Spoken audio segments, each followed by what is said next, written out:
اللهم صل وسلم وبارك على سيدنا محمد وعلى ال سيدنا محمد عليه افضل الصلاه والسلام.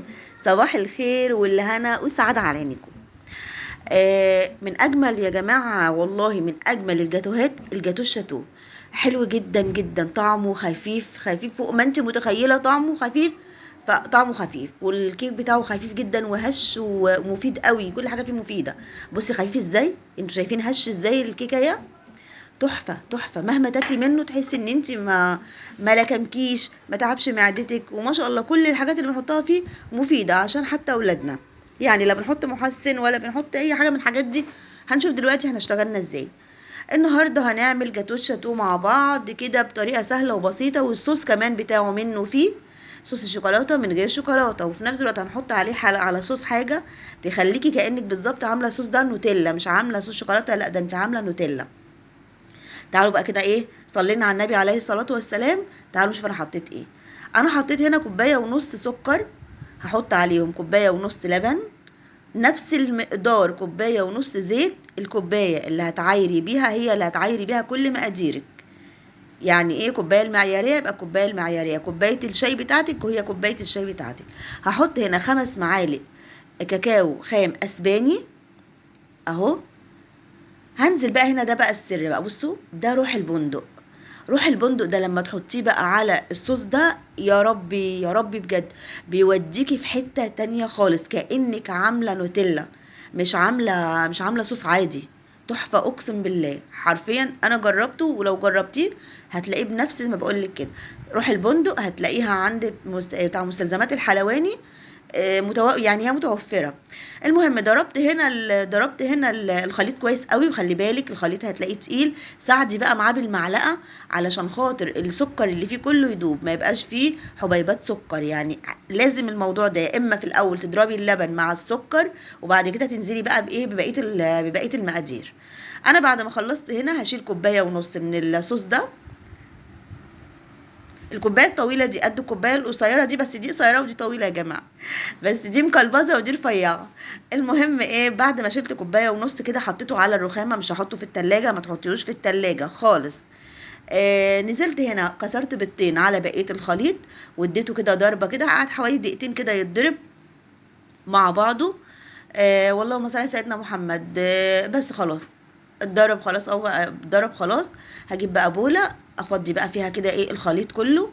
وفضي الخليط كله، ما تخليش فيه اي حاجه، بصي يعني فضيه كله.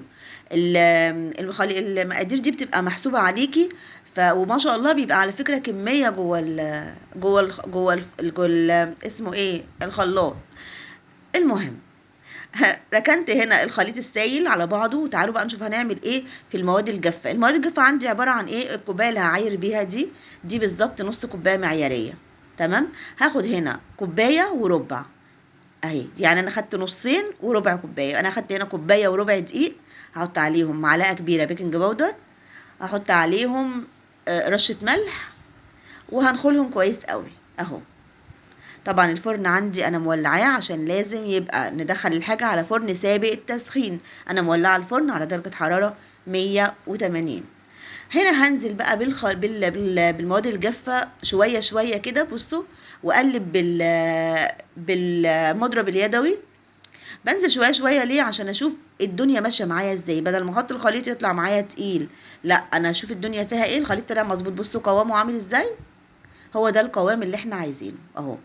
طبعا انا هنا عامله كوبايه ونص زيت، كوبايه انا مكتره شويه المقادير، انت ممكن تعملي كوبايه كوبايه كوبايه على حسب الصينيه اللي هتشتغلي فيها. بس لان انا هعمل في صاج 30 في 40، الصاج ده 30 في 40 هشتغل فيه. فمكتره ايه، مكتره المقدار، يعني كوبايه ونص للمقدار ده، او كوبايه ونص لحجم الصاج ده اللي هو 30 في 40. هنا هظبط بس كده الكيك، بصوا سهل قوي انك تظبطيه، بصوا هو بيروح وبيجي كده ايه معاكي اهو. هديله بس خبطتين واحطه بقى في الفرن، قعد معايا حوالي نص ساعه. طلعته زي ما انت شايفه كده، ما شاء الله شايفين شكل. هقلبه بقى على صاج تاني كبير شويه عشان اطلع من تحت ورقه الزبده اللي انا حطاها، او ورقه الخبز اللي انا حطاها، بصوا اهو. اشيل كده، وهبدا اشيل ورق الخبز. بس طبعا عايزه اقول لكم ان هو سخن، بصوا، فانا شلت ورق الخبز وما سبته برد شوية. شلت ورق الخبز وبدات رحت مرجعه تاني الكيك في قلب الصاج اهو، شايفين. هبدا انا هنا بقى، كان معايا كان عندي كريم شانتيه، انا وريته لكم. كريم شانتيه ده عندي من امبارح، كنت بشتغل، حطيته كده في الطبق وحطيته على على شبكه التلاجة. هنا انا هشتغل بيه، مش هزود عليه لانه ما شاء الله كميه كبيره، بس هو ايه باين قدامكم شويه صغيرين، بس هتشوفوه دلوقتي.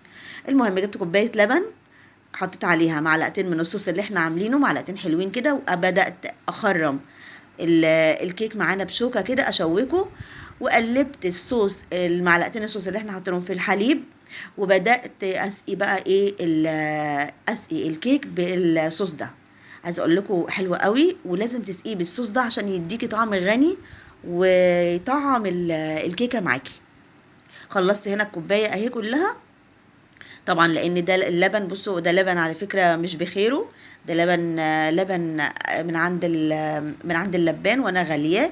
فبصوا الحاجات البيضه دي هتلاقي ايه القشطه بتاعته، فعلى فكره بتدي طعم حلو قوي. هنا فضيت بقى الكريم شانتيه هنا في بوله، بصوا. وهحط هنا بقى معلقتين كبار كده 3 من الصوص. يعني الصوص ده انا استعملت منه برده تاني، يعني انا شلت كوبايه ونص، استعملت منه في ان انا اسقي الكيك، وفي نفس الوقت هستعمل منه على الكريم شانتيه. على فكره لو ما عندكيش كريم شانتيه ممكن تسقي الكيك تحطي الصوص كده على الكيك، وحلو قوي، وحطيه في التلاجة هيجمد معاكي، هيبقى حلو قوي. عندك بقى كريم شانتيه، هتحطي تعملي مثلا كوبايه الا ربع كريم شانتيه على كوبايه ميه متلجة، تضربيهم وتبدأي ايه، تبدأي بقى ت... تفرديه بقى على الخليط زي ما احنا بنشوف كده. بصوا انا ضربته اهو، زي ما انتوا كده شايفين، زي ما انتوا كده شايفين اهو. وبدأت انزل بقى ايه، انزل بقى بالكريمة على الكيك، واحدة واحدة كده افرد بيه. على فكرة الكمية حلوة قوي ومناسبة ما شاء الله يعني. وواحدة كده ايه، واحدة كده ايه، افردي في الكيك. طبعا لو وصلتي لحد هنا وعجبك الفيديو، اعملي اشتراك في القناة وفعلي زر الجرس على الكل عشان اي جديد انزله على طول يوصلك اشعار بيه. وتدعمي القناة باللايك عشان اللايك بيرفع معانا المشاهدات، بيخلي ناس كتيرة تشوف الفيديو. هبدأ هنا كده اظبط الكريم شانتيه، واخليه كله سوا واحد. حطيته بقى في الفريزر طبعا شويه، لازم تحطيه في الفريزر، اوعي تشتغلي وتحطي الصوص من قبل ما تحطيه في الفريزر، لان الصوص هيتبهدل معاكي. حطيته كده في الفريزر لحد ما مسك نفسه، الكريمه كده مسكت نفسها، وبعد كده نزلت بقى بالصوص كله. بصي اهو، الصوص كله بقى نزلت بيه على الكيك. وهبدأ كده اوزع بالسباتولا كده بالراحه، واحده واحده، الصوص على السباتولا على الكيك بتاعنا. صوص الشوكولاته ده حلو قوي قوي. ما يحتاجش منك شوكولاته، يحتاج بس هو الكاكاو. على المقدار اللي هتعملي، يعني الصينيه اللي هتعمليها هتقللي الصوص على قد ما انت عاوزه. لو هتعملي صينيه صغيره هتعملي، ممكن تعملي كوبايه الا ربع زيت، كوبايه الا ربع لبن، كوبايه الا ربع سكر، معلقتين كبار كاكاو، يعني عارفه على حسب الصينيه اللي هتشتغلي فيها هتعملي مقاديرك. لكن ايه، الصاج عندي 30 في 40، انا هعمل ما شاء الله 15 قطعه جاتوه، والقطعه ما شاء الله كبيره زي ما انتم شايفين. فردت هنا فردت الكيك، فردت الصوص على الكيك، رجعت على طول حطيته في الفريزر برضو يشد معايا شويه عشان اعرف اقطعه. وهنا بدأت أقطع فيه. طبعا بين كل تقطيعة وتقطيعة لازم أغسل كده السكينة بمية، يا سخنة يا باردة مش هتفرق معانا قوي، هو هيمشي ما شاء الله. شايفة ماشي ازاي، يعني شايفة ما شاء الله التقطيعة سهلة ازاي ما شاء الله اهو. اللهم بارك. شايفين طول القطعة، اللهم بارك، طويل يعني طول قطعة الجاتو كمان طويلة ازاي. القطعة دي طولها 12 سنتي، 12 لا اكتر من 12 سنتي، يعني دي عاملة 12 سنتي مثلا، 13 سنتي. شايفين ما شاء الله طويل، يعني القطعة طويلة ازاي ما شاء الله. شايفين. طبعا عايزه اقول لكم ان انا حطيت القطعه دي ما شاء الله اتاكلت، كنت بصور فاتاكلت بالهنا والشفا يا رب، فجبت فرحت مطلعه واحده تانية اهي، شايفين. ايه رايكم بقى؟ ما شاء الله تحفه، الصوص لامع وجميل، طعمه حلو قوي. شوكولاته من غير شوكولاته، ما عندكيش كريم شانتيه اعمليه زي ما احنا عملنا كده، هيبقى الكيك برضو موفر معاكي وطعمه حلو قوي. يا رب كده الفيديو يكون عجبكم ويكون خفيف عليكم وكوني استفدتي منه. بإذن الله أشوفكم إن شاء الله يا رب على خير كده وسعادة وسلامة، ومع السلامة وباي باي.